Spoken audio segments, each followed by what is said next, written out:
बांधी लॻे ॻोठ अली अकबर डायरी वासी मज़दूर नौजवान दीदार अबड़ो प्रेस क्लब बांधी पहुची दाहींदे चयो त गुज़िरियल बरसातुनि में घर रही पट थी विया हुआ। 2 सालनि खां खुलियल आसमान हेठि वेठल आहियूं। सिंध हुकूमत पारां घर तामीर करण वारी लिस्ट में नालो अचण बाद बि हिन वक़्त ताईं अकाउंट में पैसा न आया आहिनि।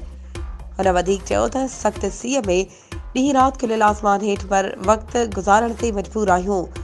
हुन वधीक चयो त बांधी जी निजी बैंक अमले जो रवैयो बि तमामु ख़राबु आहे, जेके अकाउंट जे सही मालूमात बि नथा ॾियनि। हुन निगरान सिंध हुकूमत ऐं वसवारनि खे अपील कई आहे त मुंहिंजी माली सहायता कई वञे त जीअं घर तामीर कराए सघां। वधीक ख़बरुनि ऐं अपडेट्स जे लाइ असांजे चैनल खे सब्सक्राइब कयो ऐं हा, बेल आइकन खे प्रेस करणु न विसारिजो त जीअं असांजी हर नई अचण वारी वीडियो तव्हां ताईं पहुची